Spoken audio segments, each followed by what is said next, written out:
Jeremias 1, verso 4, que é o tema do nosso janeiro profético, diz assim: Então, quando ouvi estas palavras, me assentei e chorei, e estive de luto por muitos dias, e estive jejuando e orando diante do Deus do céu. Amém? Vamos orar? Santo Deus Todo-Poderoso, Criador dos céus e da terra, eu quero, Jesus, te louvar e te engrandecer nesta noite, ó Pai, pelo privilégio, Deus, que nós temos de estar na Tua casa, Senhor. Pai, obrigado pela oportunidade, aplica a Tua palavra sobre o nosso coração, nos ajude nesta noite a entender e a compreender aquilo que o Senhor já tem reservado para cada um de nós, meu Pai. Assim eu te oro e te agradeço no nome de Jesus. Amém. Neste momento, os adolescentes estão com a oportunidade.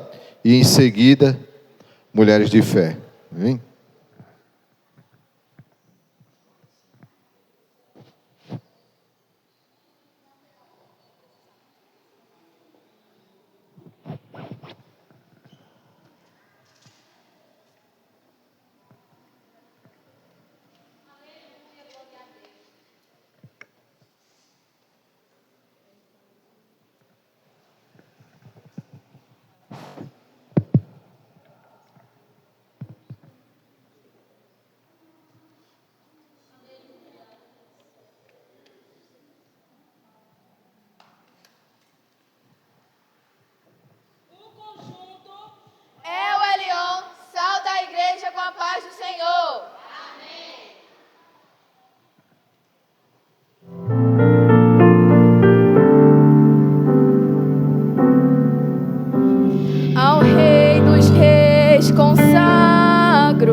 Transborda o meu coração.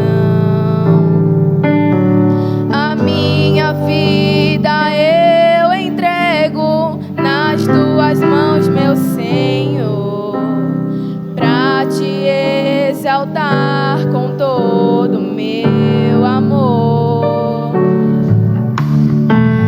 Eu te louvarei conforme a tua justiça e cantarei louvores, pois tu és altíssimo. Celebrarei a ti, ó Deus, com meu viver.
Tá aqui mesmo.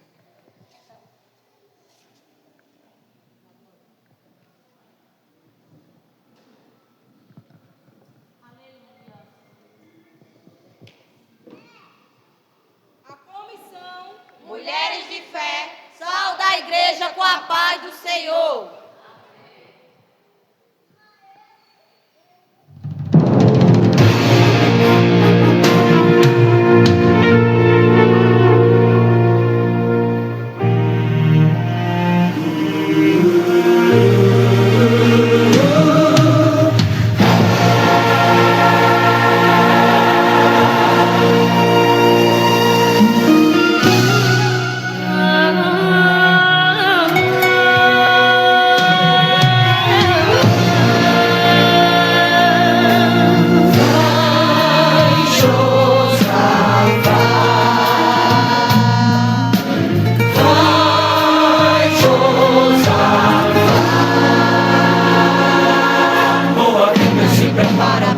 Enfrentar todos que estiverem juntos no rei Josafá. Eles têm armados certos que irão vencer, pois foram treinados pra nunca perder. E trouxeram a notícia ao rei Josafá. Veio a grande multidão além do mar. O que faremos se lutarmos não vamos vencer? Nós vamos perecer. Mas Josafá apregoa um jejum. Ninguém come, ninguém bebe até Deus nos responder. E de joelhos no meio da congregação,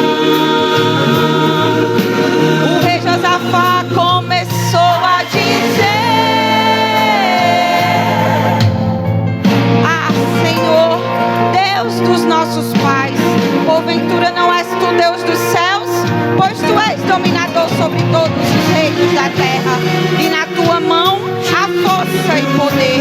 Em nós, Senhor, em nós não há força perante esta grande multidão que vem contra nós, e não sabemos o que faremos, porém os nossos olhos estão postos em ti.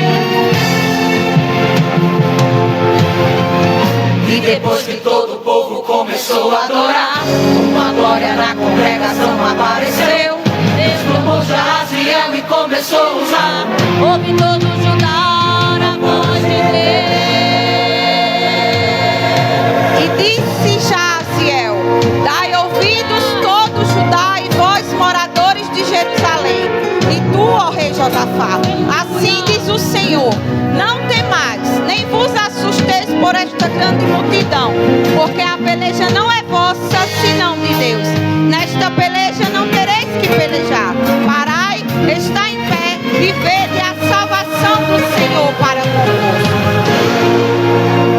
O próprio Deus determinou. Manda chamar os cantores e põe na frente pra louvar. Manda guardar todas as armas, eu vou agir diferente. E o vosso trabalho hoje é adorar.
Cadê?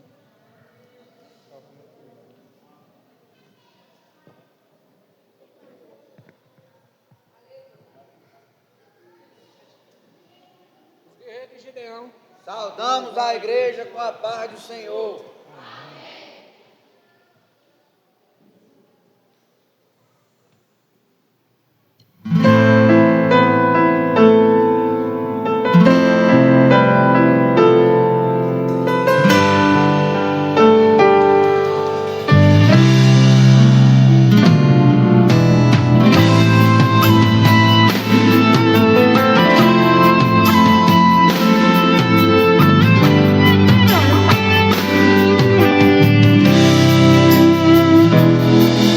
Eu não sei o que ele viu em mim, não entendo por que me amou. Eu não sou quem devia ser, mesmo assim ele me abraçou. Sou pequeno, ele tão grande é. Eu sou falho, ele é fiel. O que eu deveria era morrer, mas ele me prometeu o céu. Eu só quero adorar, por isso estou aqui. E se eu não adorar, falta algo em mim. Eu jamais saberei porque me escolheu. Mas de uma coisa eu sei, eu tenho, ele me deu. Eu não sei o que ele viu em mim, não entendo por que me amou. Eu não sou o que eu devia ser, mesmo assim ele me abraçou. Sou pequeno, ele tão grande é. Eu sou falho, ele é fiel. O que eu deveria era morrer, mas ele me prometeu o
Eu não sei o que ele viu em mim.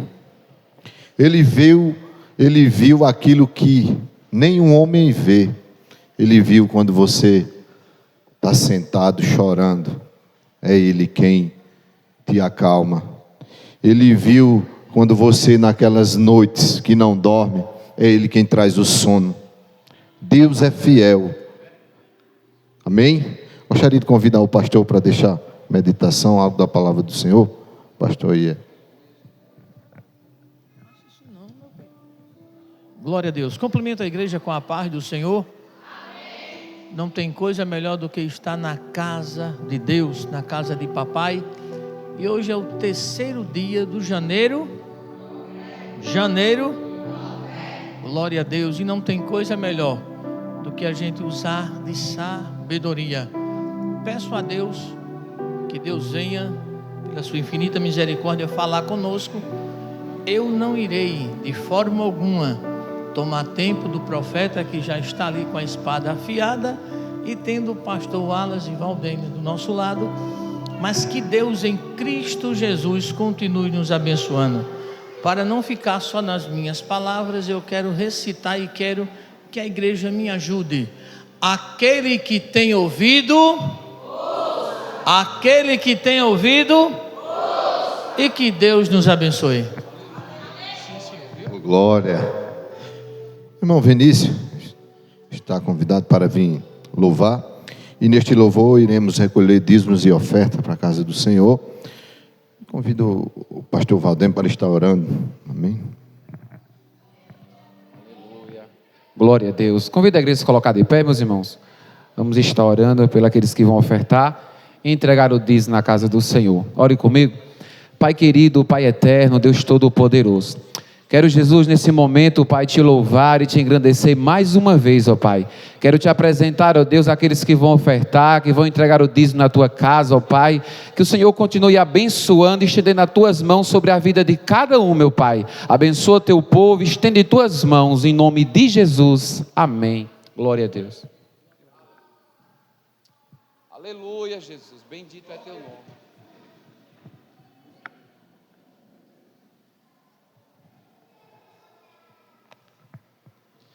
Cumprimentar a igreja com a paz do Senhor. Vamos louvar ao Senhor.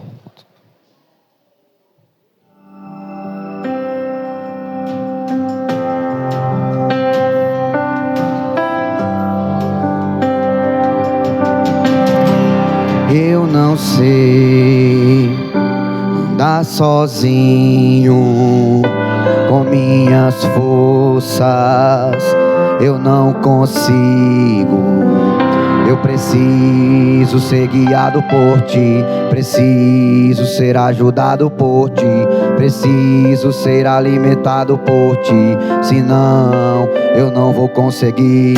Sou como uma criança de colo que precisa da mãe para o alimentar. Eu sou como uma criança de colo que precisa ainda da mãe para andar. Eu sou como uma criança de colo que precisa da mãe para lhe proteger. Eu sou como uma criança de colo que precisa ainda da mãe para criar, significando que eu sou vulnerável às coisas do mundo. E Pai, no teu colo seguro estou. Me ajuda a prosseguir. Com minhas forças eu não vou conseguir, mas com tua força eu chego aí. Com minhas forças não consigo andar, mas nos teus braços eu vou caminhar. Andando sozinho não chego a lugar nenhum, mas se o Senhor está comigo eu confio. Se tu me abraçar do outro lado eu vou chegar. O hino da vitória nós vamos cantar. No céu nós vamos cantar. No céu nós vamos cantar. No céu nós vamos cantar. O hino da vitória nós vamos cantar. No céu nós vamos cantar. No céu nós vamos cantar. No céu nós vamos cantar. O hino da vitória nós vamos cantar.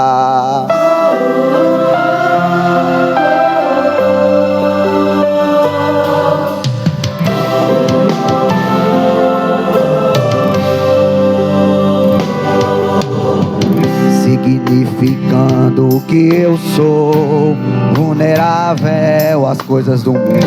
E Pai, no teu colo seguro estou. Me ajuda a prosseguir. Com minhas forças eu não vou conseguir, mas com tua força eu chego aí. Com minhas forças não consigo andar, mas nos teus braços eu vou caminhar. Andando sozinho não chego a lugar nenhum, mas se o Senhor está comigo eu confio. Se tu me abraçar do outro lado eu vou chegar, e o hino da vitória nós vamos cantar. No céu nós vamos cantar, no céu nós vamos cantar, no céu nós vamos cantar. O hino da vitória nós vamos cantar. No céu nós vamos cantar. No céu nós vamos cantar. No céu nós vamos cantar. O hino da vitória nós vamos cantar. E quando eu chegar no céu, o rosto do meu Deus eu quero ver. E quando eu chegar lá em Israel, eu quero abraçar o dono do céu. E quando eu subir acima das nuvens, o grande Deus irá me conduzir até a mesa da Santa Ceia, e lá no céu ele vai me servir. E quando eu chegar no trono de Deus, o mesmo Deus irá me julgar. Ao ver as obras que eu fiz, o céu inteiro ele vai me apresentar. Desse lado aqui, tu pode prosseguir, do lado de lá, você pode dançar.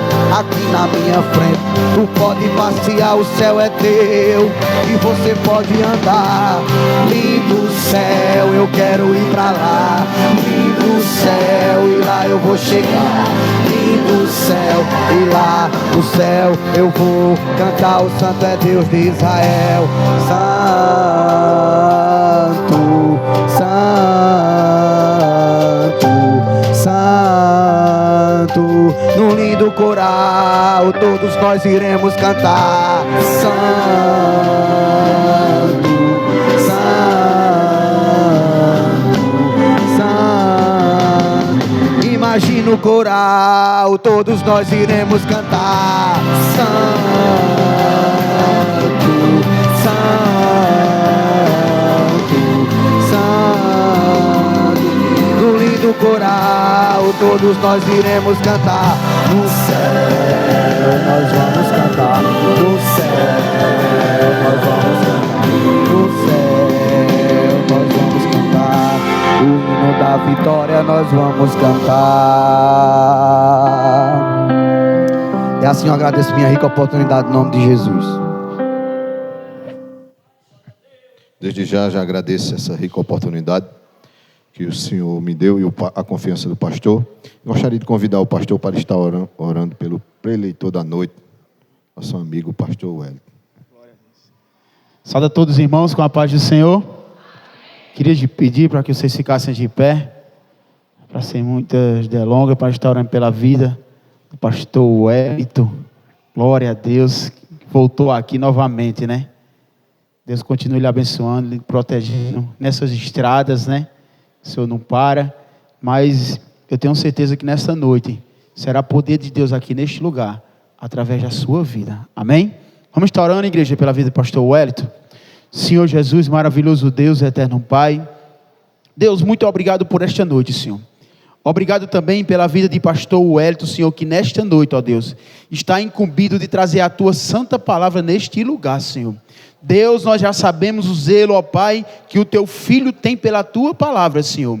E é mediante a este zelo, ó Pai, que nós estamos aqui confortáveis, Senhor, que tu irás usar ele aqui neste lugar para a tua igreja, conforme a tua vontade e não a vontade da igreja, Senhor. Que ele, Deus, não leve uma vírgula para casa, Senhor, mas que aquilo que tu determinou, Deus, na vida do teu filho, para esta igreja, nesta noite, seja entregue conforme a tua vontade. Esta é a minha oração, no nome de Jesus, e todos dizem... Glória a Deus. Meus irmãos, eu cumprimento a todos com a paz do Senhor. Conforme autoriza o pastor da igreja, podeis sentar. Quero tributar a Deus toda a honra, toda a glória, todo louvor e toda a majestade e, por que não dizer, toda a plenitude também.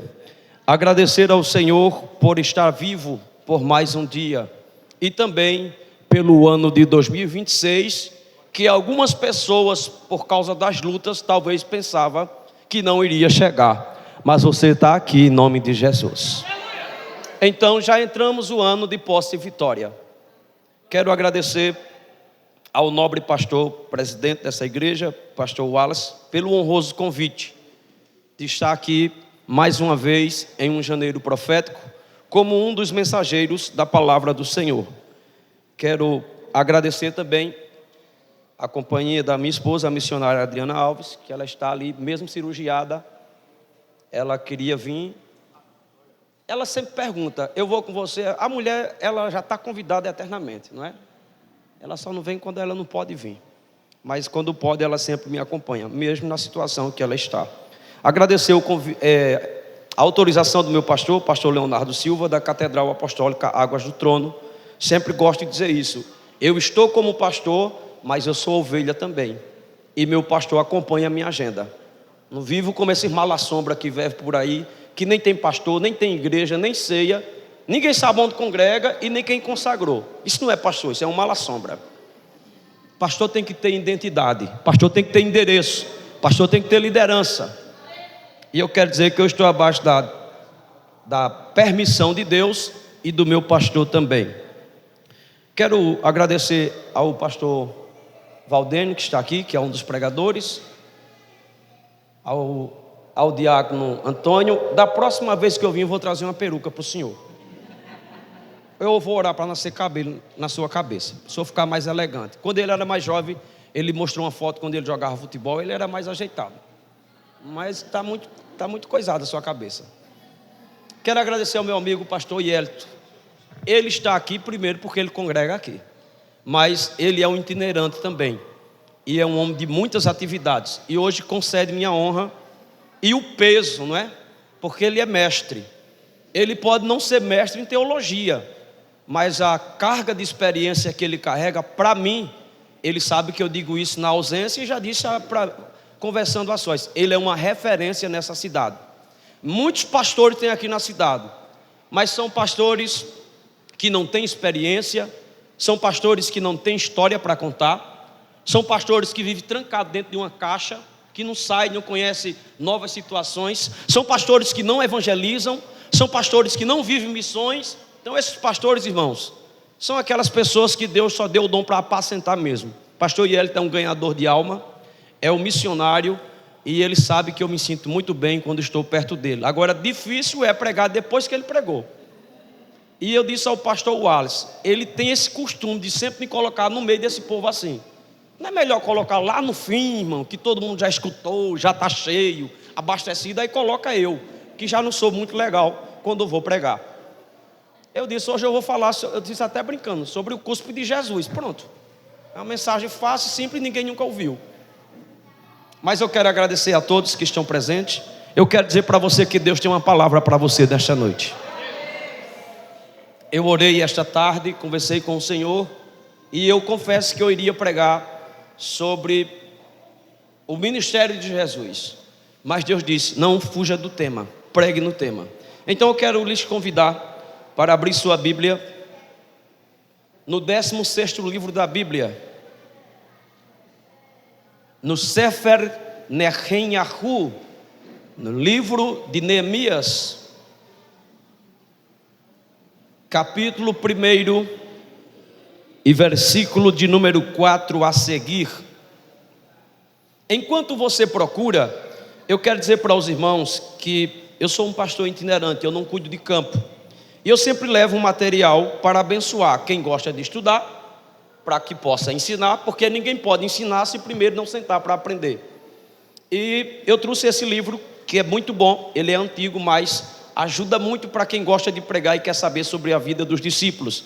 Os 12 improváveis que impactaram o mundo. Esse livro é muito bom, foi muito adquirido. Fala da vida dos discípulos. Eles eram improváveis quando Jesus chamou, mas depois que Jesus subiu o assunto aos céus, eles impactaram o mundo. Eu trouxe esse daqui que serve para presbíteros, evangelistas e pastores. o manual do ministro. Aqui estão as cerimônias fundamentais, que às vezes o pastor Wallace vai precisar ir para a missão. Às vezes não vai ter um pastor aqui, vai ter um presbítero ou um evangelista, e o pastor vai dizer assim: faça a cerimônia do casamento do irmão. E às vezes o obreiro não sabe, é um presbítero e não sabe o que ler, como ler, ou o que cantar, e assim sucessivamente. Aqui estão todas as cerimônias: casamento, cerimônia fúnebre, santa ceia, batismo e assim sucessivamente. Esse livro aqui é uma prévia do meu próprio e futuro livro, uma pitada de hebraico. Muita gente me procura sobre as explicações do hebraico, mas não quer aprender, ele só quer a informação. Você quer a informação? Faça como nós, vá estudar, pague seu preço, para que você possa pregar com propriedade. Aqui está as 22 letras do alfabeto ivrit, do alfabeto hebraico, a sua transliteração, seu valor numérico e a sua letra, que é comungante com a letra do português. E para encerrar, esse aqui é o material mais completo que eu tenho desde 2025, o manual Hadashah, ou seja, o manual da nova aliança. Aqui é um livro completo sobre o Novo Testamento. Quem escreveu os livros, em que época foi escrito, quais temas principais, quantos capítulos, quantos versículos, para quem gosta de ler e estudar e pregar uma mensagem bíblica. Porque as igrejas está parecendo a festa da Xuxa. Só tem pula-pula, corre-corre, abraça-abraça, cheira-cheira. E a palavra que é bom, ó, fica para depois. Eu sou da geração do pastor Ielito. Eu prefiro ficar com a palavra. E você, amém? Amém? Pastor, quanto custa esse material? Eu aprendi que o púlpito não é lugar de eu vender material. Eu posso só apresentar. Depois do culto você pode me procurar. Eu tenho esse material impresso e em PDF. Em PDF é a metade do preço. Todos acharam? Amém? Amém. Verso 4 a seguir. Sucedeu que, ouvindo eu essas palavras, assentei-me e chorei. E lamentei por alguns dias, e estive jejuando e orando perante o Deus dos céus. E disse: ah, Senhor, Deus dos céus, Deus grande, terrível, que guarda o conserto e a benignidade para com aqueles que te amam e guarda os teus mandamentos. Estejam, pois, atentos os teus ouvidos e os teus olhos abertos para ouvires a oração de teu servo, que hoje eu faço perante ti, de dia e de noite, pelos filhos de Israel, teus servos. E faço confissão pelos pecados dos filhos de Israel, que pecamos contra ti também, eu e a casa de meu pai pecamos. De tudo nos corrompemos contra ti, e não guardamos os mandamentos, nem os estatutos, nem os juízos que ordenastes a Moisés teu servo. Lembra-te, pois, da palavra que ordenaste a Moisés teu servo, dizendo: vós transgredis, e eu vos espalharei entre os povos, e vós vos converteis a mim, e guardarei os meus mandamentos, e os fareis, ainda que os vossos rejeitados estejam no cabo do céu, e de lá os ajuntarei e os trarei ao lugar que tenho escolhido, para ali fazer habitar o meu nome. Estes ainda serão teus servos e teu povo, que regataste com a tua grande força e com o teu braço forte. Verso 11 para encerrar. Ah, Senhor, sejam, pois, atentos os teus ouvidos à oração de teu servo e à oração dos teus servos, que desejam temer o teu nome e fazer prosperar o hoje teu servo. Dá-lhe graça perante o homem. Então eu era copeiro do rei. Amém, meus irmãos? Meus irmãos, o livro de Neemias é um livro de transição, semelhante ao livro de Samuel, que você conhece como Samuel. É um livro de mudança de tempo e mudança de estação, mudança de ambiente geográfico, de ambiente social, de ambiente econômico e, por que não dizer, de ambiente espiritual. O povo de Israel foi levado cativo para a Babilônia em 3 levas. A primeira leva no ano 605. Nessa leva foi levado a Daniel, Sadraque, Mesaque, Abidnego, ou Ananias, Misael e Azarias, que são seus nomes originais. Depois, a Babilônia retornou em 597 e destruiu o Beit Hamikdash, o templo, a casa de santidade, a casa de oração. Para não se conformar, 10 anos depois, em 587, a Babilônia vem e agora derruba as muralhas, as casas, as portas e deixa Jerusalém só os escombros. Porém, o rei da Babilônia, mesmo sendo ímpio, ele já ouvia falar do Deus dos hebreus, que é o Deus de Israel. E o próprio texto chama, quando Neemias vai orar, ele ora pelos judeus, que é o mesmo povo, em fases diferentes. Os hebreus são aqueles que atravessam águas. Os israelitas são aqueles que são munidos das promessas de Jacó. E os judeus são aqueles que são eleitos por Deus, que o Messias veio para eles, mas eles rejeitaram. Jerusalém é uma cidade que é um marco em todo o universo. Tanto é que Jerusalém é a única cidade do nosso planeta Terra que existe uma na terra e existe uma no céu.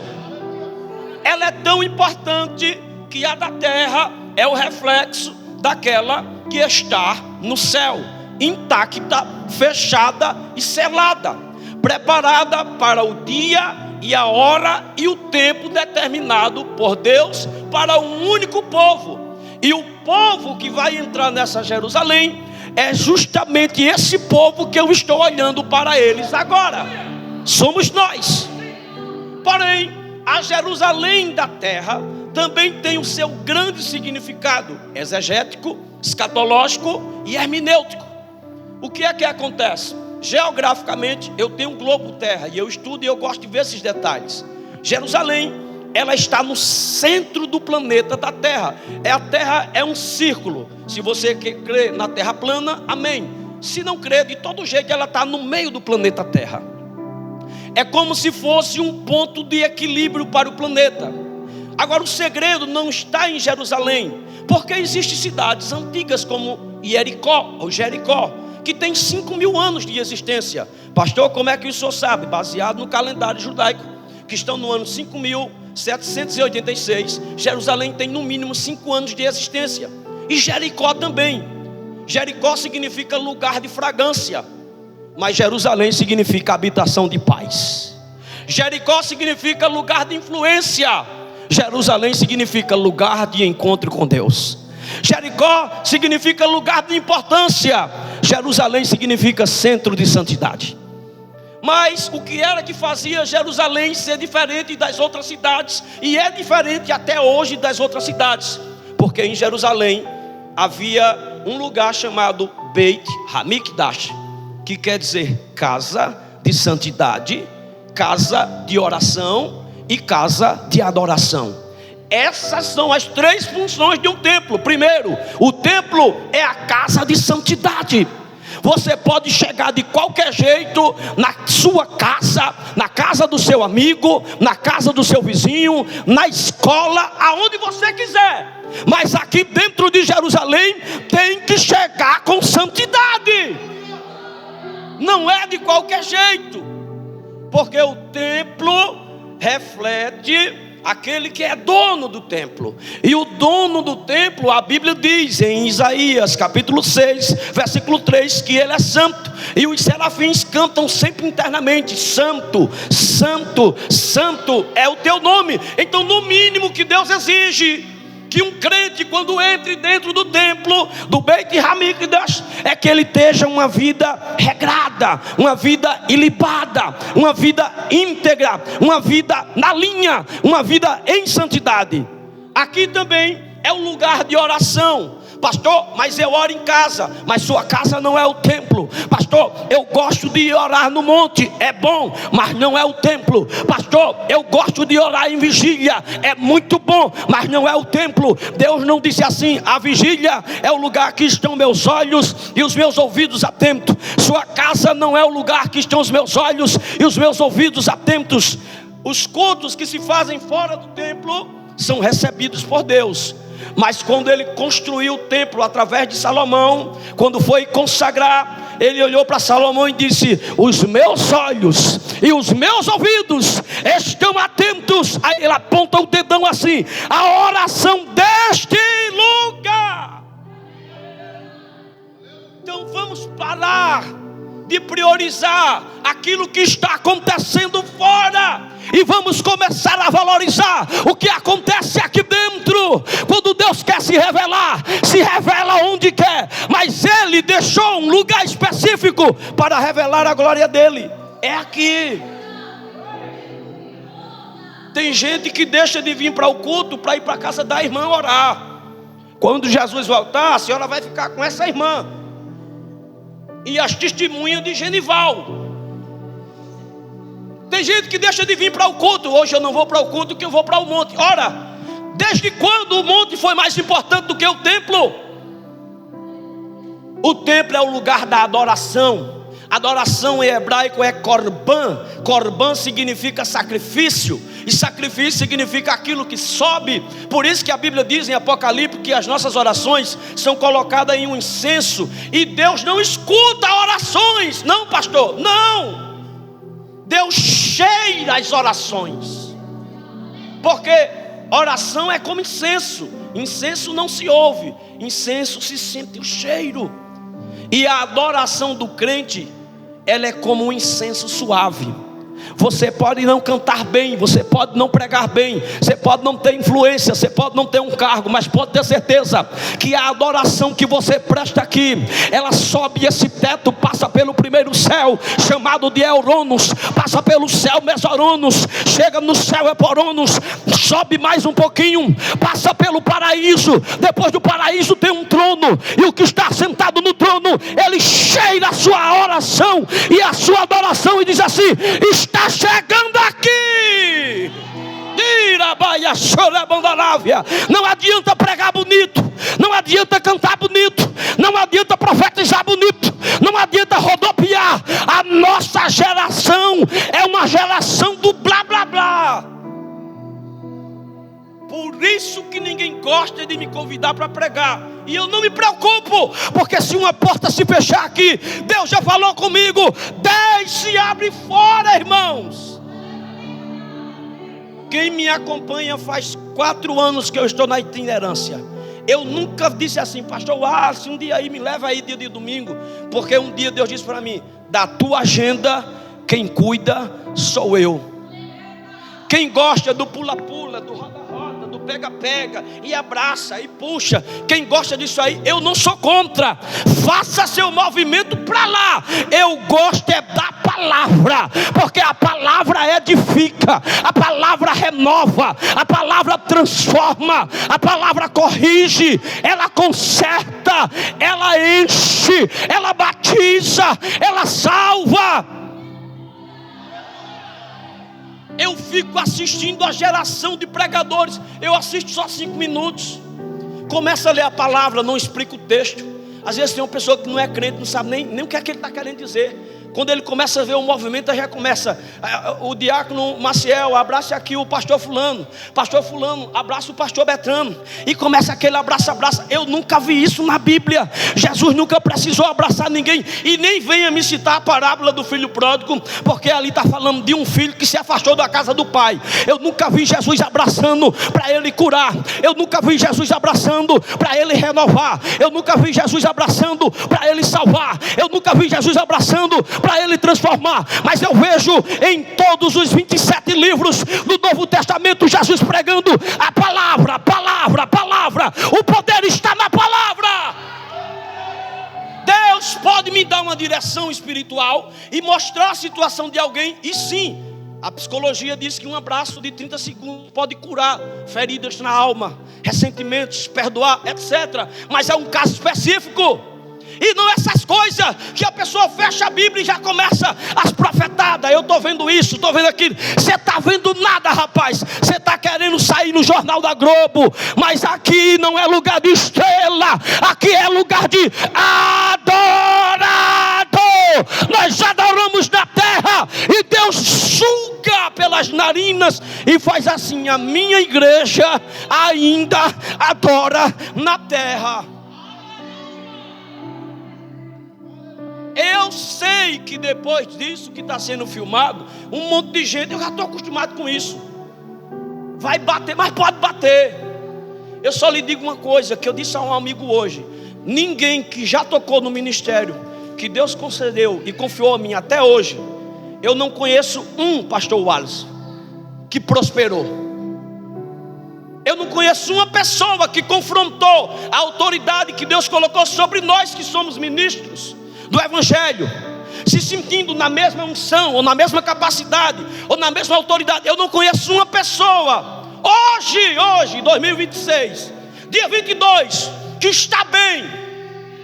Alguns estão doentes, outros morreram, outros se afastaram, outros desceram a cova, e outros estão se arrastando na fé, porque mexeram na vida de um homem que ainda prega a palavra. Eu não vim aqui agradar você, e nem vim agradar o pastor, eu vim agradar o dono da igreja. Se você gostar da mensagem, você dá glória a Deus. Se não gostar, dá tempo de ir para casa e assistir a porcaria da novela. Na minha geração não tinha esse negócio que palavra dura. Quanto mais Deus apertava, mais a gente baixava a cabeça e dizia: fala, Senhor, que o teu servo escuta. Hoje fica esse montinho de gente. Eu não estou gostando. É um janeiro profético. Aqui era para profetizar a bênção. Hoje tem bênção, mas o pastor tem um cajado também, e ele tem que usar o cajado e o óleo. Se ele usar só o cajado, ele mata a ovelha. Mas o Espírito Santo está aqui nesta noite como o óleo da unção. Porém, eu vou entregar tudo. O pastor me autorizou. Ele disse: quanto tempo o senhor quer para pregar? Eu disse: me dê 15 minutos. Ele disse: não, o senhor vai pregar até tal hora. Pois pronto, dá tempo para pregar tudo. Então, em Jerusalém, por que Jerusalém é importante? Porque no templo havia um objeto chamado de Aron Habrit, ou Aron HaKodesh, a arca santa, ou a arca da aliança.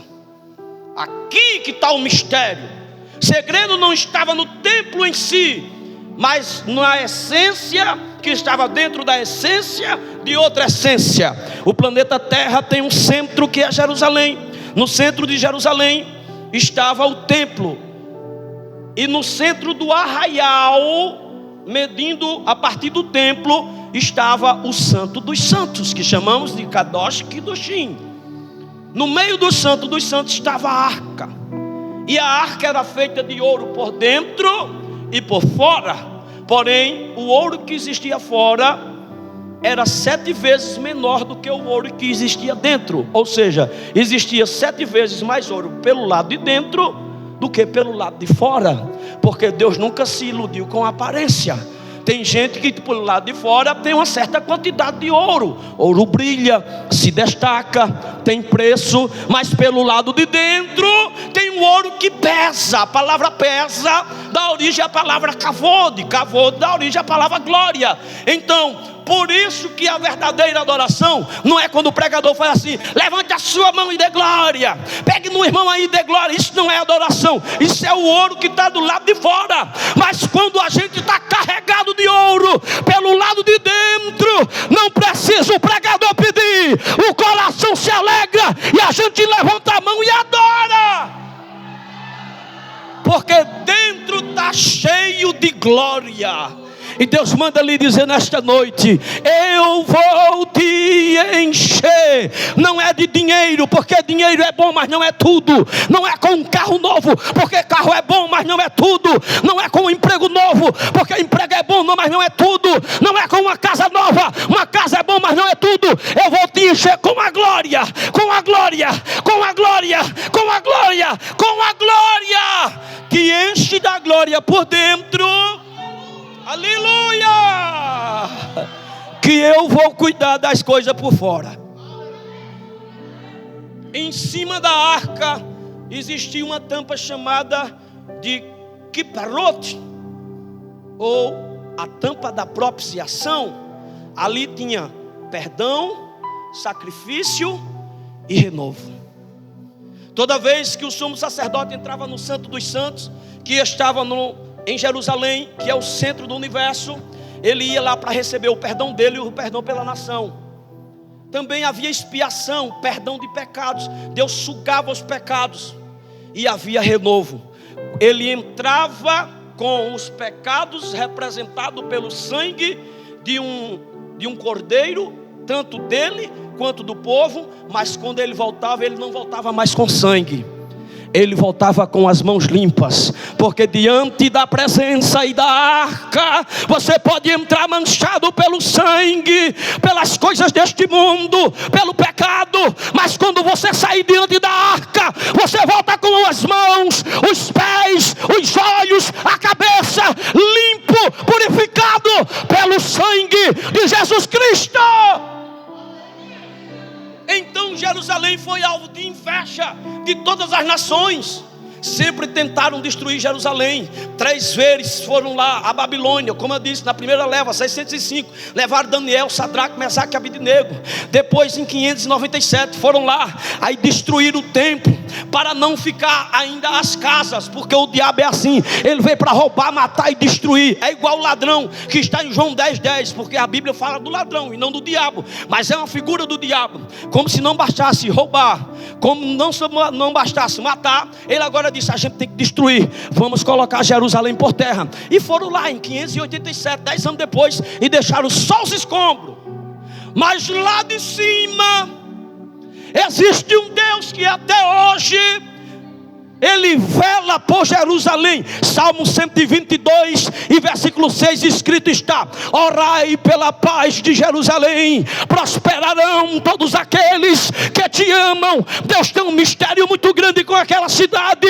Deus disse: Dário juntamente com Nabucodonosor destruiu Jerusalém, mas eu vou procurar um homem.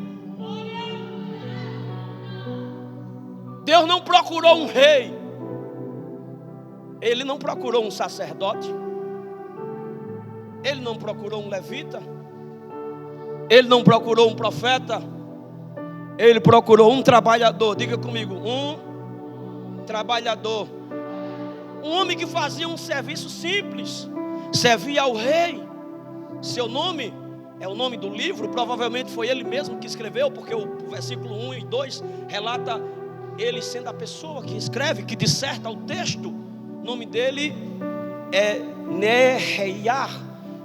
Neemias significa consolo de Deus. Toda vez que o rei estava aperreado, que ele queria se alegrar, ele precisava tomar no mínimo uma taça de vinho, porque vinho representa alegria. Só que o rei vivia sob juramento de morte, ele não poderia nem confiar na esposa. Então ele tinha um copeiro, e o copeiro tinha que ser um cabra de confiança, porque na obra de Deus tem que ser alguém de confiança. Não pode ser qualquer desmantelado que pode estar fazendo a obra, não. Como estão fazendo por aí, tem gente que está pregando a mensagem e embaixo está assim: faça o pix, uma conversa, rapaz. Ore pela igreja, ore por mim, ore pelo pastor, porque Deus cuida dessa obra. Pastor, mas se eu quiser fazer um pix, aí é você que faz. Mas eu conheço um pregador que quando ele vai pregar, que está sendo filmado embaixo, já está assim: faça o pix para abençoar meu ministério. Esse nunca foi servo, esse aí é empresário. O obreiro empresário, ele só puxa para ele. Ele prega a mensagem que vê um sorriso na face do pastor e dos companheiros e todo mundo. Ele prega a mensagem que vê todo mundo saltar.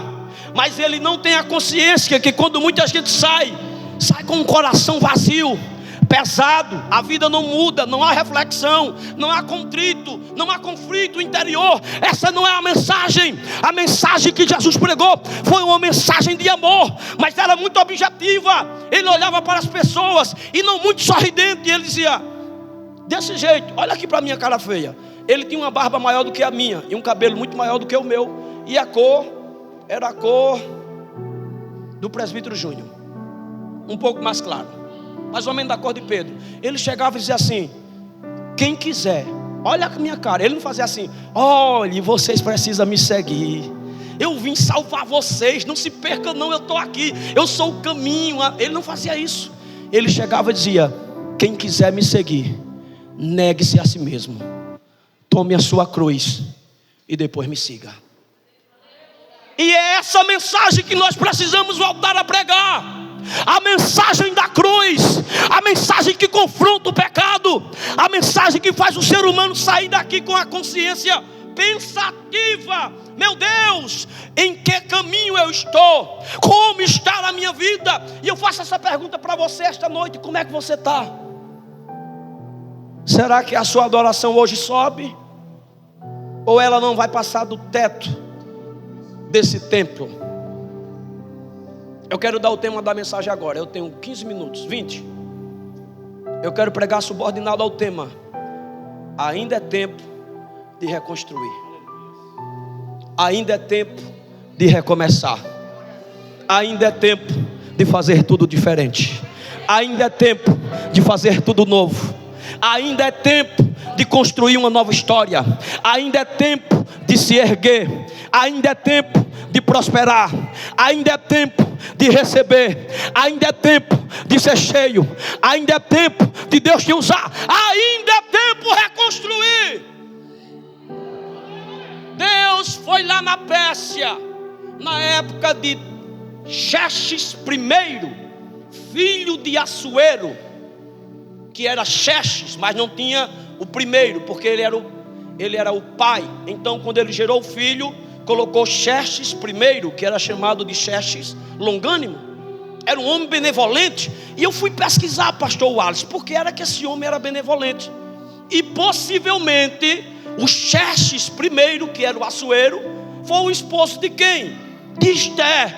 Então existe uma probabilidade muito grande do Xerxes I, o Longânimo, ter sido filho de Esther. Por isso que ele foi um homem que abençoou o povo de Deus. Ele nunca se levantou, porque quem é tocado por Deus, Deus abençoa você, sua casa, sua família, seu emprego. Por onde você passar, Deus abençoa.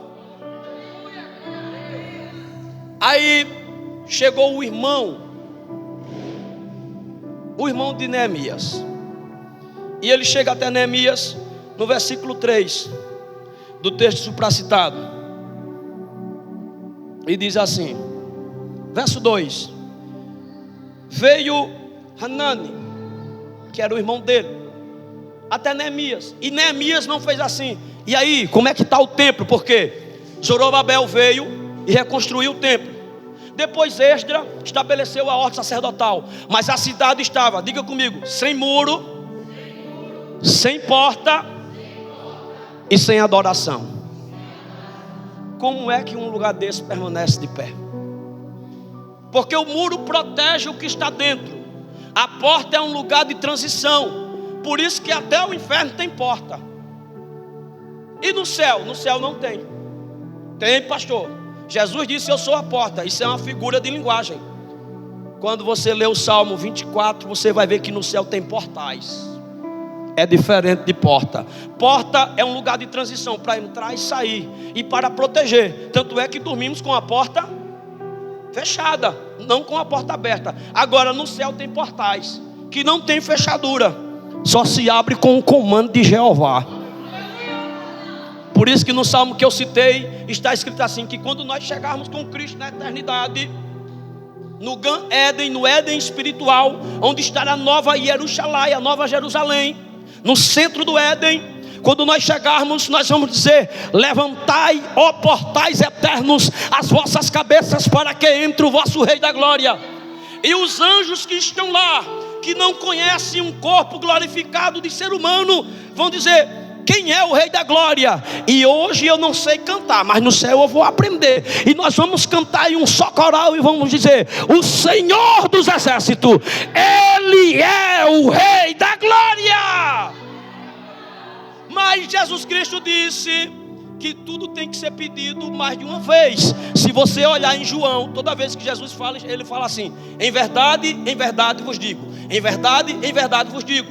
Então os portais não se abrem. o pai está lá no trono, o filho está aguardando a noiva, mas de repente nós vamos dizer mais uma vez: levantai, ó portais eternos, as vossas cabeças, para que entre o vosso Rei da Glória. Aí Jesus vai se apresentar e vai dizer: pode abrir os portais, porque quem está chegando aí é a minha igreja.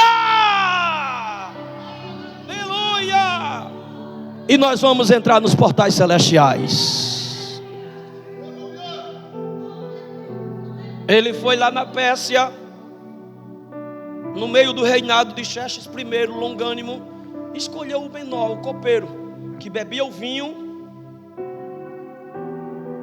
por quase 70 anos, e dizia: pode beber, rei meu senhor, o vinho está intacto, não tem veneno nele. E ele foi criando credibilidade, a ponto que um dia, quando o irmão dele, Hanani, chega, ele não procura saber como estão os sacerdotes, os profetas, etc. Ele procura saber como está a cidade, como está o santuário, como estão os judeus, os nossos irmãos. Aí o irmão dele disse: a coisa lá está deplorável, só fizeram levantar o templo, mas não tem adoração. Fizeram a ordem sacerdotal, mas até hoje eles não conseguem se organizar. A cidade está desprotegida. De vez em quando tem um tal de Sambalate, governador de Samaria, ele vai lá e oprime a gente. Para ajudar ele, veio um tal de Tobias, que era general do exército dele, e ele vinha e devastava, a gente não consegue nem adorar. Tem um tal de Jesse, que veio da Arábia, se uniu com eles também, e aqui está um ribuliço. Aí quando ele escuta isso, você lê que ele fica triste. Olha, e quando eu vi estas palavras, aí a gente pensa que Neemias fez isso aqui, procurou uma cadeira e fez assim, e sentou. E não foi, irmãos. Quando queria se humilhar, hoje nós sentamos na cadeira.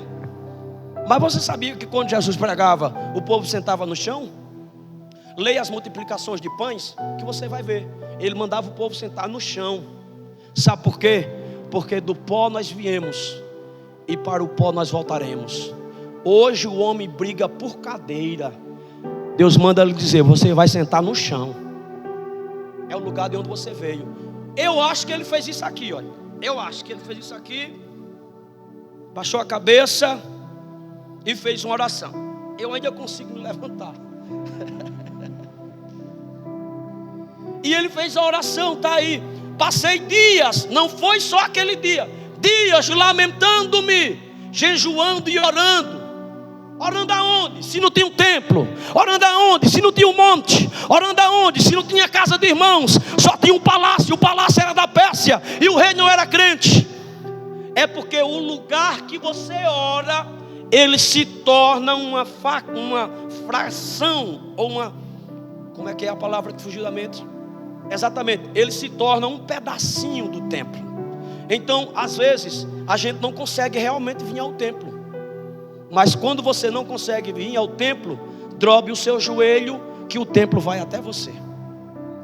Quando ele dobrou o joelho, aí ele estava diante do Deus dos Elohim, Verá Elohim. Ele estava dizendo: não é qualquer Deus, é o Deus que abriu o mar para o povo atravessar. É o Deus que enviou as 10 pragas. É o Deus que levantou a Davi. É o Deus que venceu através de Sansão. É o Deus que levantou Gideão. É o Deus que deu sabedoria a Salomão. Ele está falando do Deus dos deuses. É o nosso Deus. Ele não é um Deus qualquer. Deixa eu lhe dizer uma coisa: o nosso Deus, ele é do tamanho que você imagina. Eu estava agora no núcleo teológico e eu fiz essa pergunta: que tamanho vocês acham que é Deus? Aí a pessoa deduziu, não soube contar. Eu disse: vamos lá. A Bíblia diz em Isaías 45, verso 22, que ele está assentado no globo da terra. Olha o tamanho da cadeira de Deus. A terra tem 8 bilhões de habitantes, mas Deus está assentado sobre o globo da terra. A própria Bíblia diz também, só para mostrar a grandeza dele, que a terra é o escabelo. O que é o escabelo? É aqueles banquinhos que quando o velho se senta, que está com dor na coluna, aí ele coloca um banquinho só para escorar a coluna e descansar os pés. Escabelo quer dizer lugar de descansar os pés. Deus é tão grande que o planeta é o lugar que ele descansa os pés. Naum capítulo 1, versículo 3, a Bíblia diz que as nuvens, quando você sair e olhar para todas as nuvens, são a poeira dos pés de Deus. A Bíblia diz em Isaías 45 que quando Deus quer medir o céu, de vez em quando Deus faz assim: eu quero ver as galáxias, como é que estão. Nem mesmo a ciência até hoje consegue contar e medir as galáxias. Aí Deus faz assim: 1 palmo, 2 palmos, 3 palmos, 4 palmos, 5, 7 palmos. Está na medida que eu deixei. Aí para encabular mais ainda a mente do homem, não tem NASA, não tem ciência, não tem inteligência artificial que saiba definir a quantidade exata de estrela que existe na nossa galáxia. Mas a Bíblia diz, está escrito na palavra, que quando Deus quer falar com as estrelas, Ele chama cada uma pelo nome. E nesta noite Deus manda te dizer: eu te conheço pelo nome. Irabaia chorabandarábia. Não se esconda de mim que eu vou lhe buscar. O universo está na palma da minha mão. E para encabular, Deus gosta de encabular a mente humana.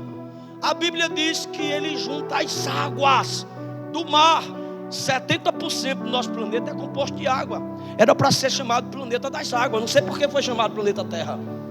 70% é de água.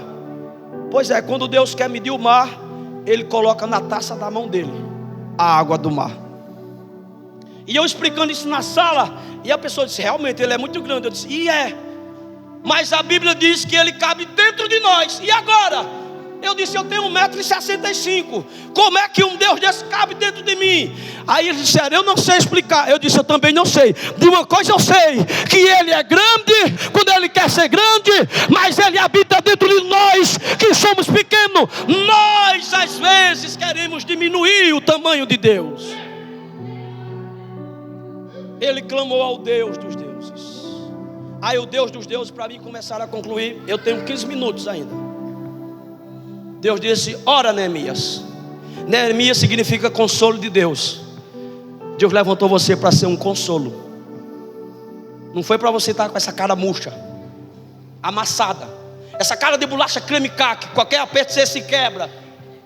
Esse é o último culto que eu venho. Não é. Deus sabe onde você mora, sabe quem você é, conhece sua família, e a mão de Deus, ela alcança você, rapaz. Cuidado, irmã. Cuidado em fugir daquilo que Deus já colocou na sua mão. Eu estou esperando só isso acontecer para entregar. Entregue. Mas antes de entregar o pastor, eu aprendi assim. Não sei se o pastor Ielo pegou essa geração, que o meu pastor dizia: quando você vir entregar, na época eu era coordenador das escolas dominicais, quando você vir entregar a mim, faça assim: entregue primeiro a Deus, porque a obra não é minha, é dele. Você entrega a ele, aí quando ele aceitar, aí eu aceito aqui também. Irmãos, não funciona. Você pode orar, você pode chorar, pode quebrar a cara, pode chegar amuado, pode chegar triste, pode querer desistir. Quando você chegar diante de Deus, Ele vai dizer: levanta-te, toma uma posição e faz a obra. Ah, pastor, é porque o senhor não sabe o que eu estou passando. E nem quero saber. É problema seu, não é meu. Eu já tenho o meu para enfrentar. Eu só quero saber, para lhe dizer uma coisa. Aliás, eu só quero reafirmar uma coisa.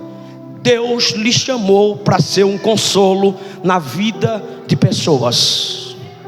Você é como Neemias, talvez não tenha destaque, mas é um servo do Senhor. Neemias tinha tanta credibilidade que no verso 2, dissertando a história, um dia o rei passou, olhou para ele e disse: o que é que você tem, rapaz? Nunca vi você assim, com essa cara triste, parecendo aquele galo que levou uma pisa e depois um banho de vinagre com sal e colocado no sol. Você sempre foi aquela pessoa que tem uma luz diferente. O que é que está acontecendo, Neemias? Sabe por quê? Porque o rei conhece você. Eu não sei o que você está passando, eu não sei como você se sente, eu não sei quais áreas você está sofrendo, mas eu quero lhe dizer uma coisa nessa noite. Existe um rei que conhece você, e não é Xerxes primeiro. O nome dele é Yeshua HaMashiach, Jesus Cristo. Para melhorar, é Yeshua Verhanatze, Jesus de Nazaré, o carpinteiro que esteve na terra, que morreu, mas ao terceiro dia ressuscitou, e em breve voltará como Rei dos Reis e Senhor dos Senhores. Ele conhece você. Você pensa que Ele não vê o seu serviço? Você pensa que Ele não vê você sentado lá servindo a Ele? Por que Deus não levantou um sacerdote? Por que não levantou escriba, sacerdote? Falava bem. Porque Deus não está procurando gente grande.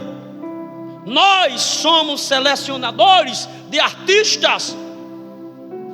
Procuramos as pessoas que às vezes têm nome, têm destaque, para estar do nosso lado, para estar nos nossos eventos. Quando eu digo nós, eu estou falando da igreja de uma forma geral, que eu prego em muitas igrejas e eu vejo muito isso.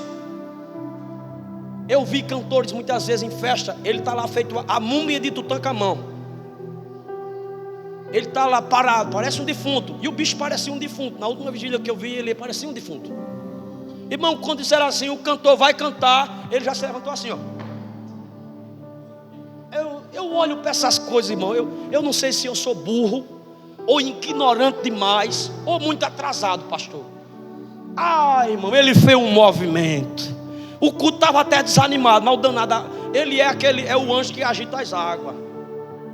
Mas depois que ele sentou, se acabou o fogo, tanto nele quanto no povo. Que avivamento é esse?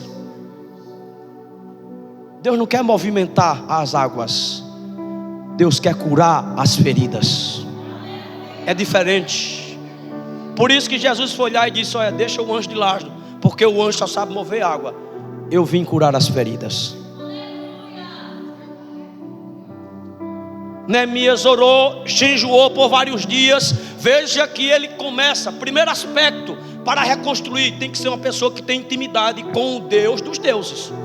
Não é qualquer pessoa, não é o cargo, é a intimidade que faz a diferença. Ele orou, jejuou, orou, e na oração nem precisa ser um estudioso. Dá para perceber que ele dizia: Deus, me dá uma oportunidade de eu falar com o rei.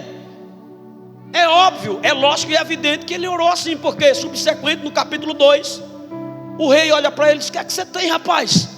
Você é pentecostal, você é do manto, e agora você está aí com essa cara murcha, desanimado. Ele diz: como eu vou estar feliz se os meus irmãos estão sendo mortos e perseguidos? A cidade de onde eu sou natural, onde está minha família, ela está destruída aos escombros, nem tem muro, nem tem porta. Qualquer pessoa ou exército que vence eles. Aí o rei disse assim: veja que ele não pede nada ao rei, porque tem gente que só vem para a igreja pedir. O culto, irmão, não é o lugar de pedir, o culto é o lugar de oferecer. Quando você oferece, aí Deus responde: o que queres que eu te faça? O rei olhou e disse assim: então o que é que você quer que eu faça a você? Ele abriu o leque e disse: faça o pedido que você quiser.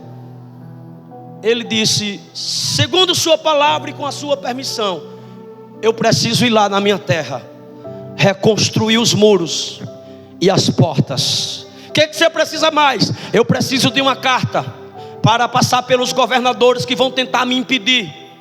O que você precisa mais? Eu preciso também de autorização para pedir a Asaf madeira para fazer as portas e tapar as brechas. E o rei disse: quanto tempo você vai passar lá? Se fosse os crentes de hoje, diria: eu vou passar uns 3, uns 20 anos. Ele disse assim: quem determina o tempo é o rei.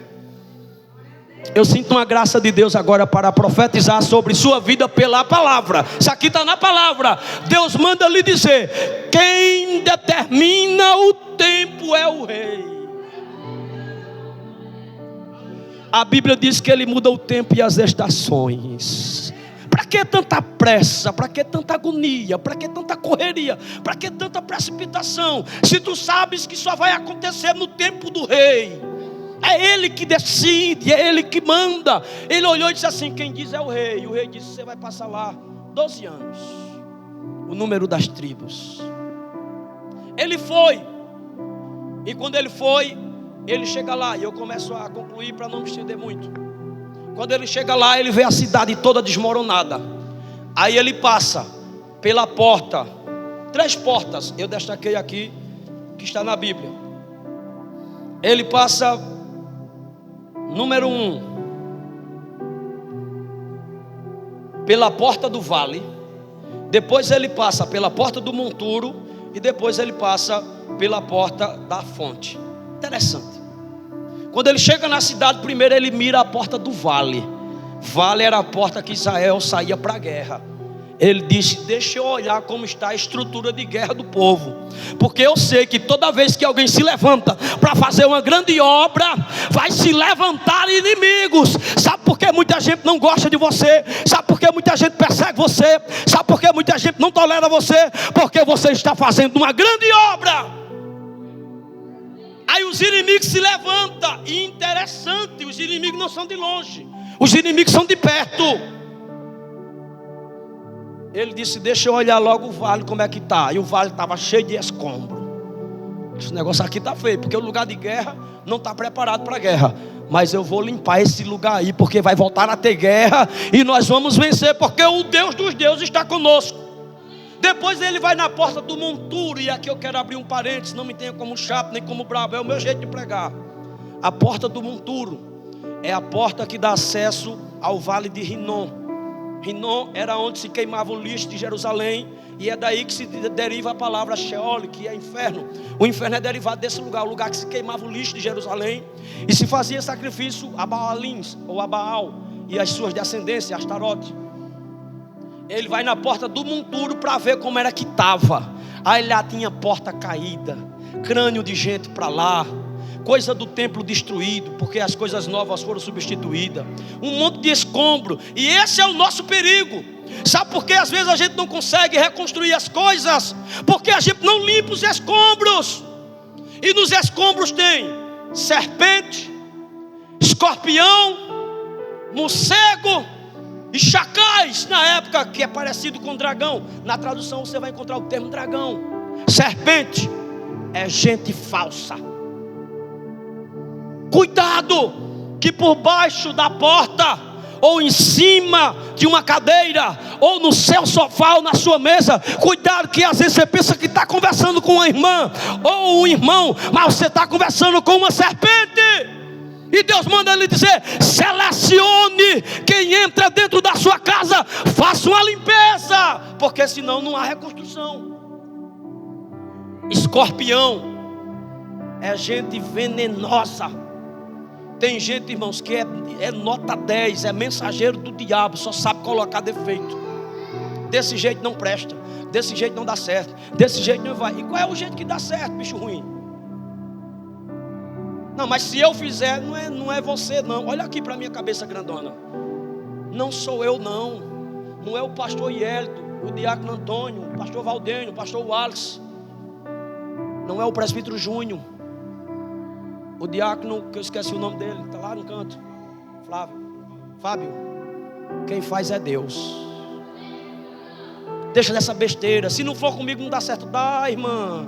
A senhora é uma bestona amarela, porque a senhora está assistindo muita novela, e a novela está cheia de estrela. Se a senhora não fizer, Deus pega uma pessoa lá fora, no meio da prostituição, purifica ela com o sangue do cordeiro, coloca aqui dentro, revela o dom de fazer a obra, e faz melhor do que você, que está há 200 anos aqui. Já tem um mofo em você, de tão velho que está na igreja, e não faz nada. E fica falando de quem faz. Jesus vai cortar suas mãos.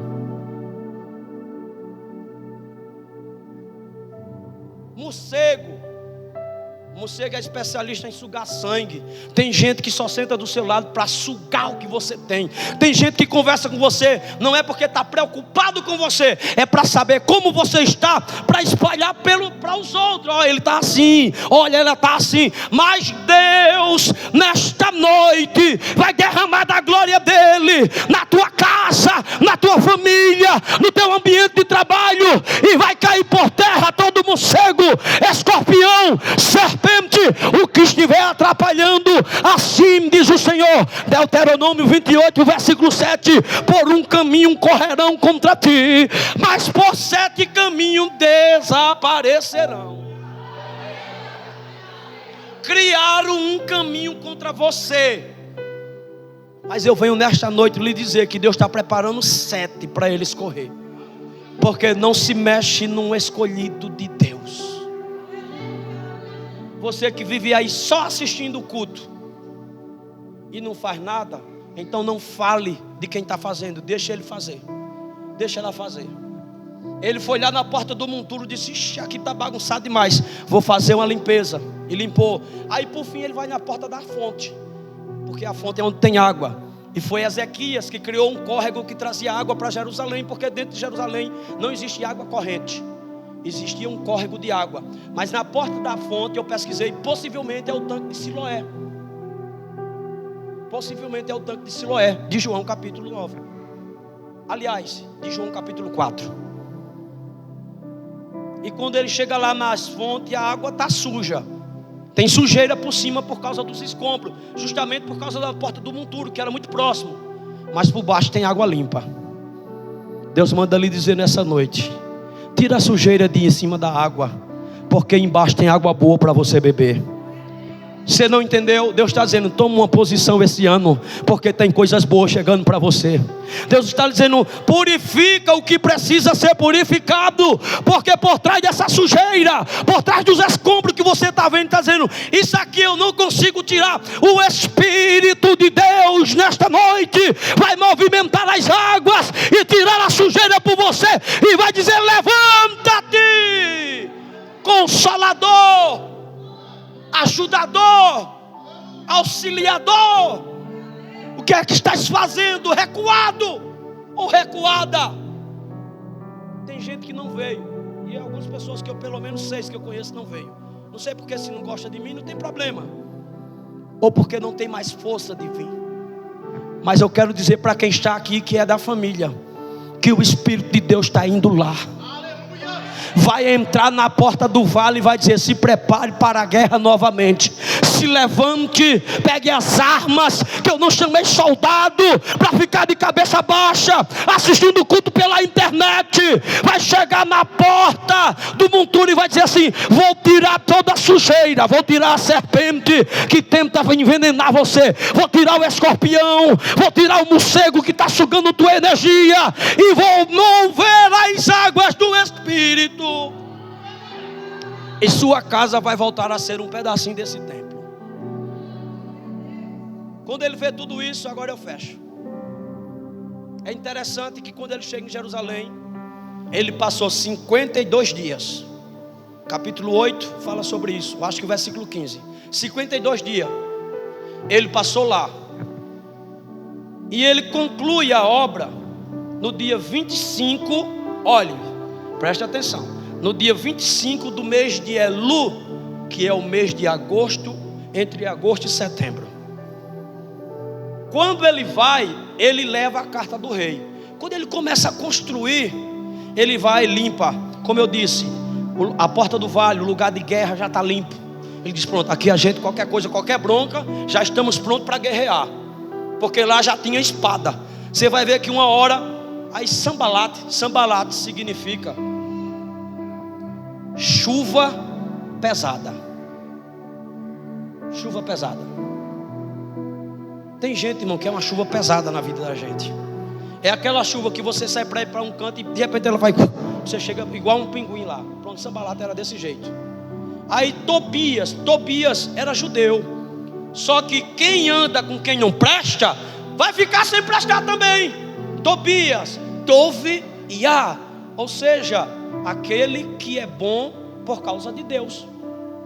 Ele era um homem bom, mas por andar com Sambalate dizia: vamos por aqui, eu vou colocar logo tu como meu general. Porque tem gente que é assim, que compra as pessoas com cargo.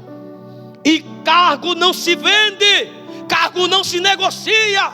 Cargo quem dá é Deus, na hora e no tempo certo. Não tem esse negócio: se eu esse ano não consagrar, ele vai embora. Que ele vá com a família e mude até da cidade, do país, vá para a guerra lá na Ucrânia e deixe a igreja em paz. No tempo certo, se você tiver chamada, o pastor vai dormir. Não precisa fazer uma festa, não precisa fazer uma santa ceia. Quando ele acordar num dia de domingo, Deus vai dizer no coração dele: vai lá, visita ele, porque hoje eu quero levantá-lo como profeta, como sacerdote, como rei, como dirigente. E assim funciona na direção de Deus. Não é num arrumadinho, não. Vem para cá que aqui tu vai crescer. Aqui tu vai crescer. Não, senhor. Aqui não é o lugar de crescer. É o contrário. Aqui é o lugar de diminuir. Foi isso que João Batista disse. Importa que ele... Mas quem era o pregador da época? Era João, irmão. João pregava. Se tem um personagem na Bíblia que eu admiro muito, era João. Porque João não tinha isso de passar a mão. Não é porque o rei Herodes vai passando, né? E se eu falar mal, eu posso perder perder credibilidade diante do rei. Posso ser que o rei não goste muito de mim. Pois é, rei, que o Deus de Abraão abençoe você. Não, senhor. João Batista não tinha a Bíblia, porque na época não tinha. Mas ele já tinha manuscritos do Tanar. E ele olhava para Herodes e assim: você é um adúltero. Você está coabitando, que não é casado, com a mulher do teu irmão. E Herodes olhava para ele, e a Bíblia diz que Herodes temia ele. Porque um homem de Deus precisa ser respeitado e temido. Agora não precisa ter medo, que a gente é homem também, a gente erra. E eu admiro a coragem dele, que é o fracasso da nossa geração de hoje, que a maioria não tem coragem mais de pregar sobre pecado. É um janeiro profético, eu vou pregar só bênção. Tem bênção aí, eu vou concluir agora. Mas você precisa ser consciente que enquanto você não consertar as coisas na porta do vale, na porta do monturo e na porta das águas, nada vai funcionar. Aí quando ele começa a construir, aí lá vem Sanbalat, juntamente com Tobias. Aí agora aparece Gesem, que veio lá da Arábia, irmão, veio do quinto dos infernos, lá da Arábia. Quase 2.000 quilômetros de distância, só para perturbar, irmãos. Não tem gente que é assim, parece que tem um Benedito no couro. Sai lá do lugar bem distante, só para tirar a nossa atenção, só para perturbar o culto, só para criticar, só para falar mal. Que Jeová sopre essa gangue do inferno e deixe na igreja só os verdadeiros adoradores. Juntou a trindade satânica. E o pior, que Neemias não contou nada para ninguém. Sabe por quê? Porque Neemias já aprendeu com José.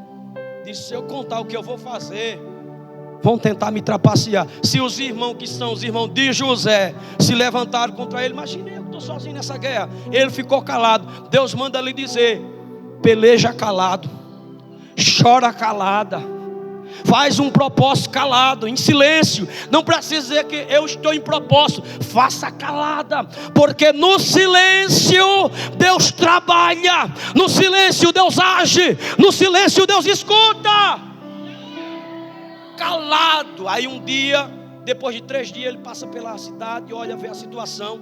Aí ele revela. Quando ele revela a situação, o que ele veio fazer, aí já vem a trindade satânica. Aí começaram a se levantar contra ele, começaram a colocar empecilho, levantaram calúnia, zombaram dele.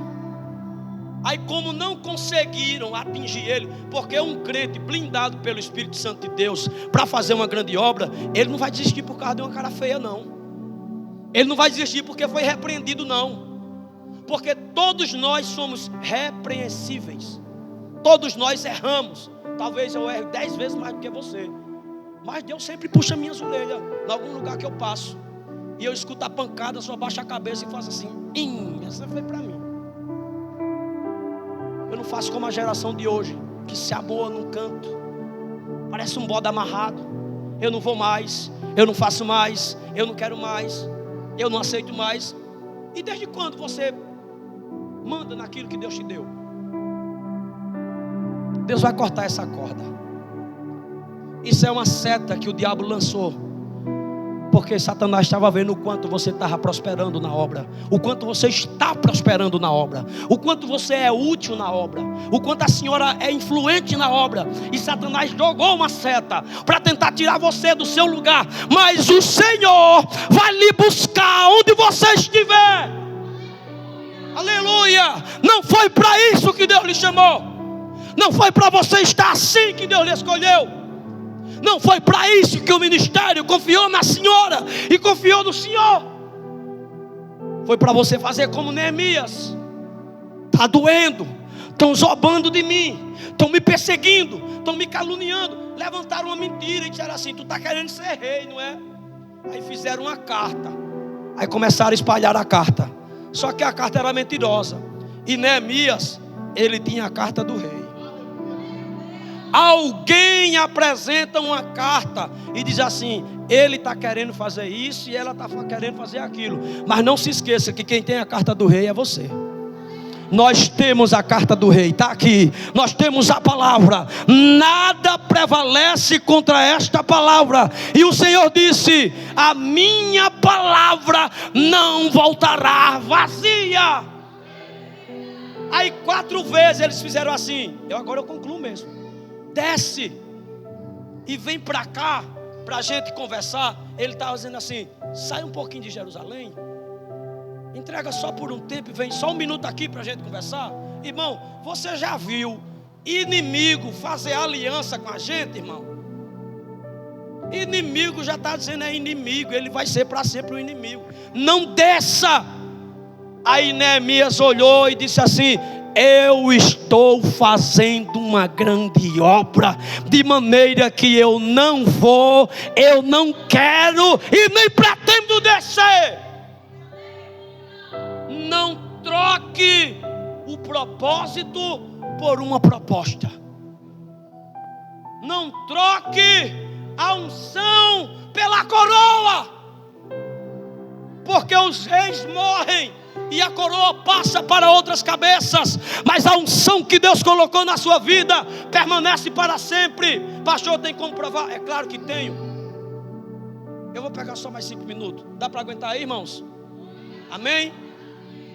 Quando o profeta Eliseu, no capítulo 4 do 2º livro dos Reis, chega na casa de uma viúva e pergunta a ela: o que é que tu tem em casa? Ela diz o quê? Tua serva não tem, a não ser uma botija de... Pois é, aquela botija, segundo os historiadores, ela era a esposa de Obadias.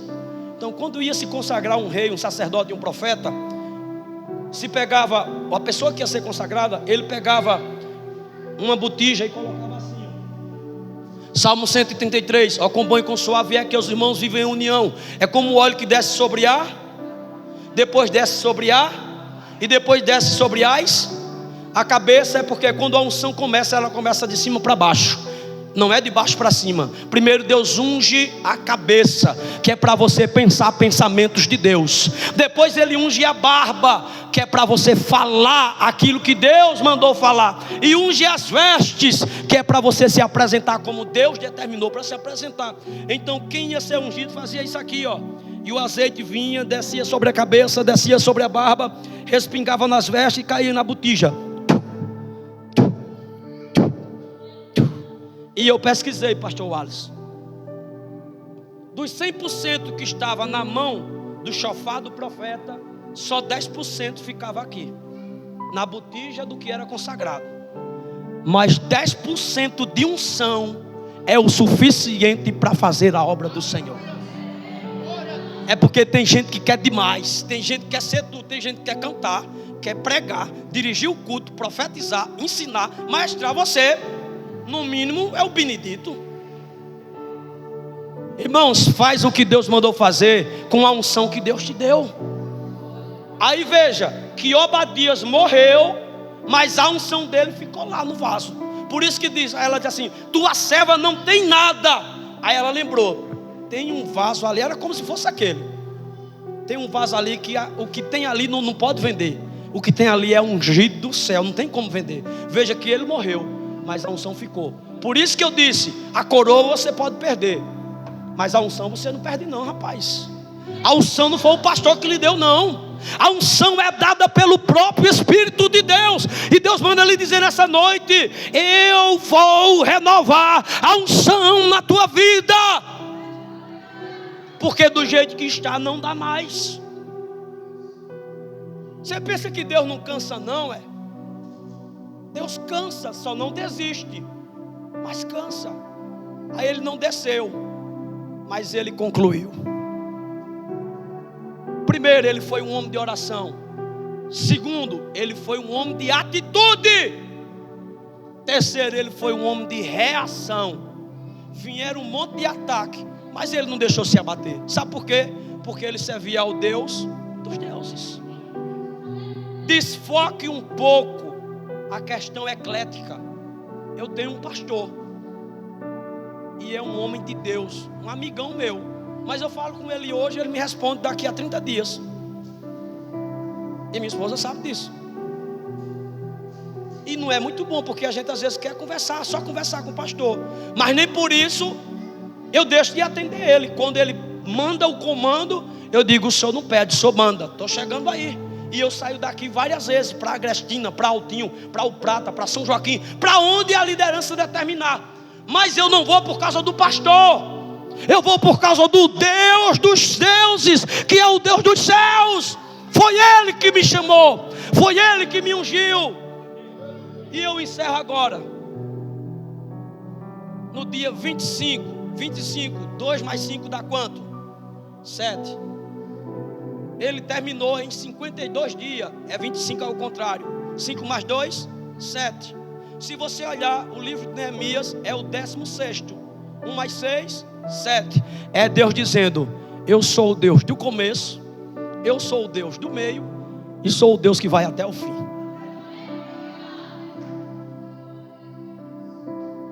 Deus não vai desamparar você. Deus não vai abrir mão de você. Eu só vou citar o versículo para a gente orar agora. E quem vai cantar vai ser o grupo de varão, que eles cantaram o hino, que em todo culto agora eu gosto de escutar esse hino, até eu enjoar. Quem me conhece sabe que eu sou assim. Quando eu acho bonito um hino, eu escuto ele de manhã, de tarde, de noite, quando estou viajando 1000 vezes.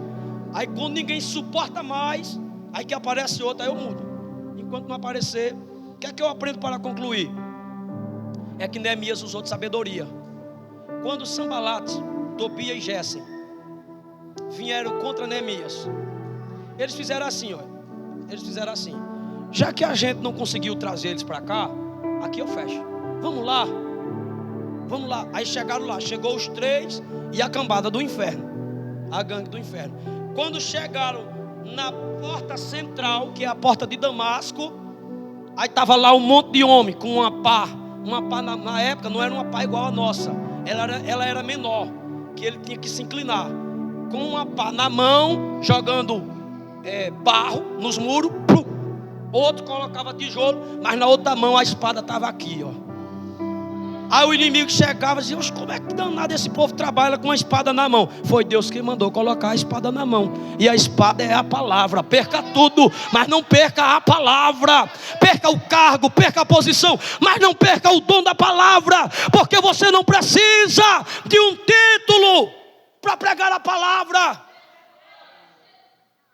Aí eles fizeram assim: rapaz, a porta aqui está pesada, o pessoal aqui está, todo mundo aqui, é uma pá na mão e outra mão está na espada, então vamos para a porta do sul.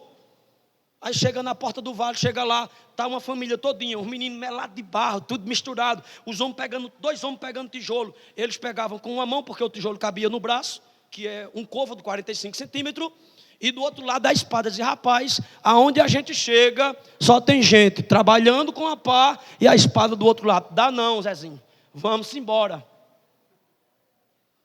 Sabe por que Satanás não destruiu sua casa ainda? Porque na sua casa ainda tem a espada. Ele chega lá e vê você trabalhando e faz assim: hoje ele está cansado, ele não vai nem ter tempo de orar. Eu vou lá e vou colocar um pensamento na cabeça dele. Quando o pensamento vem, aí você faz assim. Eu faço isso. Eu sou da moda antiga. Eu ainda faço assim, pastor Yelito. Eu vou sair de casa às vezes, eu orei e Deus não falou comigo. Aí eu não vou fazer assim, não. Vou lá para o culto e vou esperar vir um profeta. Aquele irmão que profetiza. Não. Eu já tenho a palavra aqui. Eu faço assim, ó: Jesus, me dá uma palavra. Eu faço assim, abro a Bíblia e faço assim, ó. Onde eu abri, ó. Salmo 126, verso 3. Grandes coisas fez o Senhor por nós, por isso estamos alegres. A palavra não falha. E eu mostrei agora para vocês que eu abri e nem sabia onde está. Deus não deixou de falar com você. Você que guardou a sua espada.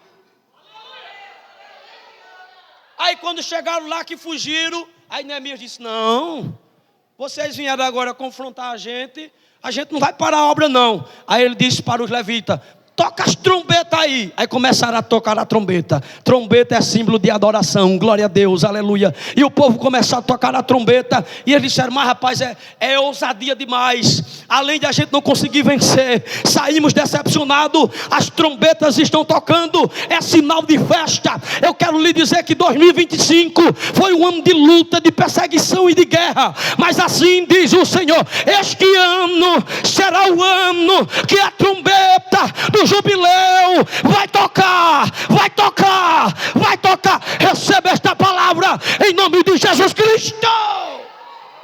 Eu queria pedir para o grupo de louvor cantar aquele hino. Fica de pé comigo toda a igreja. Gerson Rufino. O cantor já está ali de preto, né? Glória a Deus. Eu quero lhe dizer uma coisa nessa noite. Não largue a espada. Ainda é tempo de reconstruir. Ainda é tempo de refazer. Você não está sozinho. Tinha pouca gente com Neemias, mas Deus não precisa de muita gente. Deus só precisa de alguém que diga assim: conta comigo, tamo junto, eu vou fazer. Eu não sei em mim. Há uma graça de Deus sobre a tua vida aqui nesta noite. E Deus manda lhe dizer: eu sei que estás sem força, eu sei que estás abatido, eu sei que 1000 pensamentos já se passaram na tua cabeça durante esses dias. Já fizeste teus planos, mas hoje eu desfaço os teus planos, porque o que prevalece são os meus planos sobre a tua vida. Eu sou falho. Você não vai parar agora, vai? Você não vai desistir no meio da caminhada, vai? Pastor, mas eu estou ferido. Em nome de Jesus Cristo, receba a cura desta noite. Em nome de Jesus Cristo. Adore ao Senhor. Eu só quero adorar, por isso estou aqui.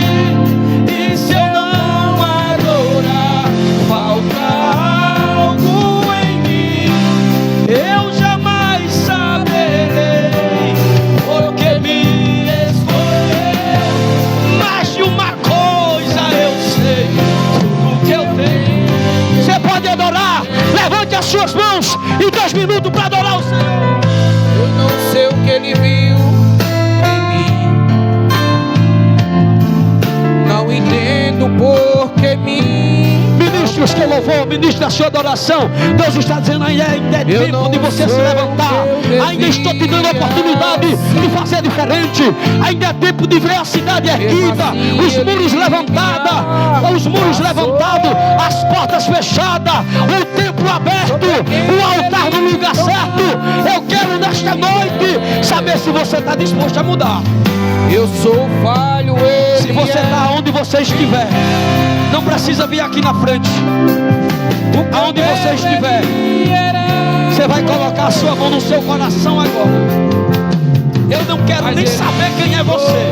Coloque a mão no seu coração, porque Deus está chegando aí, neste coração que está chorando sangue. Oh, porque tanta resistência, porque tanta dureza. Será que é preciso eu te quebrar outra vez?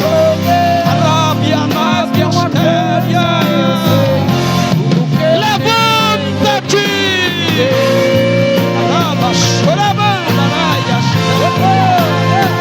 Será preciso eu visitar tua casa de novo?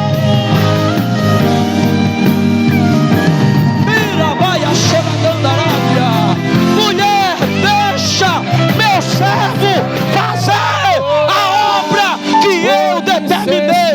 Não mexe, não mexe, não mexe, não mexe. Eu jamais saberei porque me escolheu, mas